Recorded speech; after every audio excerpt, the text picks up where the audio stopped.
soul? Well, mind and soul, in my estimation, probably not correctly, tend to migrate toward each other. You know, in the late medieval period, you get a lot of talk about, is the spirit the same thing as the soul, and are these things the same as the intellect? I mean, yes, we are soul, but I would say mind is the visible manifestation of soul. That would be a good Catholic definition, because you see that keeps soul out of animals. If you say mind is the visible manifestation of soul, then you have restricted the existence of soul to the human species. Well, that seems somewhat more Western scientific ideology. I think the Sufi masters, Farrand would say in cosmic language that the intuitions are the higher form of intelligence than the mind. Well, the mind is not a form of intelligence. The mind is the theater in which intelligence is manifested. You don't want to confuse the garage with the car. I mean, there really is a balance of power where you're given heart and mind. It's never just the mind or never just the heart. You're using all the equipment, right? Well, maybe I sort of hear you associating mind to brain, because you're saying heart and mind. I mean, mind is heart. Everything goes on within the confines of mind. It's like the light that you switch on when you walk into a darkened room, and then everything else is the furniture within the room. Mind is simply the light which is shed over the landscape of appearances. You know, I mean, this is only my definition. I'm aware of the Neoplatonic emphasis on the mind. I think they called it the ens, and so forth and so on. But in modern psychological terms, the mind is just the theater of cognition in some way. Mind, consciousness. No, consciousness is something which happens in the mind. I mean, there is an unconscious mind as well. Mind is the inclusive category, I think. Yeah.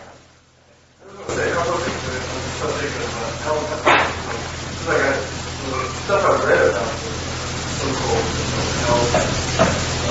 elemental spirits, that they had no characteristics, they had no fixed spirit. Right. So that they changed to whatever the current mythology was at the time, like from the old days,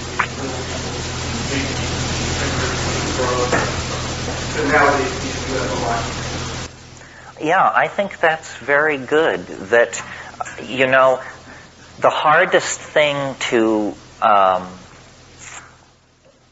figure out is a mirror. Because what a mirror shows you is yourself. But a mirror is not yourself. A mirror is a piece of glass with silver vapor deposited on the back of it. But that's a very different thing from yourself. And in this psychic domain, in this psychedelic space, you are not simply perceiving that space. You are creating it with your expectations as well. So if you have strong expectations of a certain sort, that will be the character of the thing. I think we talked about this yesterday, about how here we have peasant A chopping wood in the woods, and suddenly a ripple of heat passes through the forest, and a hackle-raising sense of weirdness. And this guy throws down his axe and looks over his shoulder, and a light is descending from the sky. Now, what happens next, interestingly enough, depends on the year and the place. If the year is, let's say, 1000, and the place is southern France, then the Virgin Mary will be descending from the sky. If the place is Kansas, and the date is 1958, then the space people are descending from the sky. You see, what happens is that when there is cognitive dissonance, good old psychological phrase, when there is cognitive dissonance, the mind rushes forward to provide explanation. I mean, it's amazing. You just walk with people and walk outside and there's a little light in the sky. It's no big deal, just a moving light. And everybody will say, I wonder if it's a UFO. It means, they've got something hiding in the back of their mind. And if anything gets slightly weird, they will rush this explanation forward. And for some people, it's Jesus, and for somebody else, it's Maitreya or somebody. So cultural expectations are inextricably woven in to these strange encounter scenarios.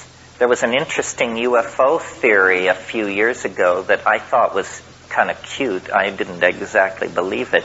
But these people, Michael Persinger and some Lafreniere, they wrote a really amusing book called Space-Time Transience and Unusual Events. And one of the things they came up with was along earthquake faults, you get the grinding of enormous masses of rock together.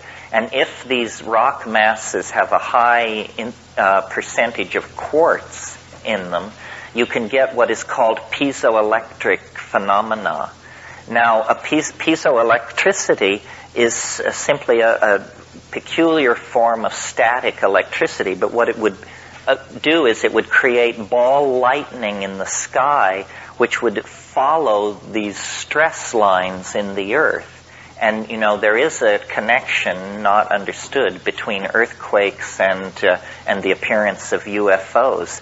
But one of the interesting things that Persinger discovered about piezoelectricity is that if you in the laboratory build piezoelectric generators that generate fields of enormous strength, then as a person is exposed to these things, they actually mess with your mind. They actually people become more and more confused and uneasy and ultimately panic-stricken in the presence of these piezoelectric fields. Well, once you pass the panic moment, then your mind is going to start telling you what's happening. It's going to say, you're having an encounter, something weird is going on, and then out of the unconscious comes the projection, the flying saucer, the Virgin Mary, the elf invasion, the manifestation of Maitreya, whatever it is. So it's that mind goes to meet the unknown, but not without a hell of a lot of baggage of its own, which it immediately tries to unpack and put into the drawers of the other as soon as it arrives. Yeah? I'm going to test your theory of memory right now. Oh, dear. No, sorry, the mind is not the intelligence, and I couldn't get to the next line. That's brilliant. Too fast and too brilliant for me, too. The mind is not intelligence. It's not the soul. It's sort of the theater in which all these other things take their place. Somebody behind. Yeah. Yes. One of the guys you mentioned that you've seen shaved in the Amazon shooting beams of red lights in magical battles. Could you describe a magical shamanic battle, how it would occur? And would that be a psychedelic battle where the energy currents shot back and forth? Well, all I have is the anecdote, which I'll tell you. When Kat and I were in the Amazon in '76 taking ayahuasca, we got in with this certain group of people in Peru that took it every week. And, cultures have different ways of handling hassle. And in some cultures it's confrontational, in other cultures not. The way these Peruvian country folk operated was if somebody was screwing up, nobody would ever say so. They would just talk about these people behind their back until the morphogenetic field of gossip was so strong that you would basically awaken to the problem. So there was a complex social situation going on in this ayahuasca circle, which was there was a master shaman who we were apprenticed to, who was beloved by his neighborhood. But he had a nephew, a sobrino, who was a jerk. I mean, this guy was, as Don Fidel said, ambitious. He dealt a little weed, he did a little pimping, he was just sort of an edge runner type of guy. And every Saturday night we would all get together and take ayahuasca, about 30 of us. Older shamans, our guy, people from the neighborhood, and this sobrino, Don Jose. So, I don't know what the real history of it was, because I had just arrived on the scene. But these old guys would sing these icaros, these magical songs on ayahuasca that appear as colored tapestries in front of your eyes. And they had soul, they were into it, and this guy would sing against them. I mean, it's the rudest thing you can possibly imagine. I mean, imagine if Lou Reed were trying to give a performance and the guy in the third row just launched into Old Man River and kept at it, I mean, in this town, I'm sure large guys would appear and say, "Sir." In Peru, it didn't work like that. They just kept singing. He kept singing. And it was clear that this is how it was going to be handled, that we had just divided into two separate entities here. Well, my wife was sitting next to me, and he was sitting across the room from us, the sobrino, and I had been watching him for a long time, and I was loaded to the gills, and I could see he would get up on his haunches, and he looked like a monkey. His face... It was uncanny. I mean, he looked like a monkey, and he also looked kind of like a jackal, a dog with long teeth. Kept going through these changes, and Kat leaned over to me and said something like, "This guy is an asshole." And I just said, let it slide. What do we know? Think of it as anthropology. But she wasn't having it. So after a while, he kept doing this. And at one point, and everybody in the room, every person in the room was bummed out. And they were looking at their laps. All eye contact was broken. It's actually, when I was a kid, I invented a word. The word is fardao. And it means the embarrassment you feel when someone else fucks up. And you happen to just be there, but somehow the aura of it is so strong. So the entire room is just awash in fardao.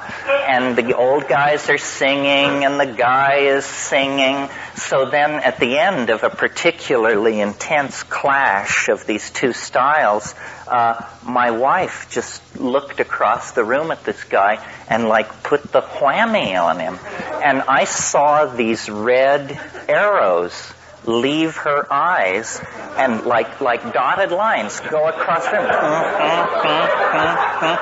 And they moved fairly slowly, more slowly than you could throw a ball or something. Well, when this line of red arrows got to this guy, he was knocked off his feet.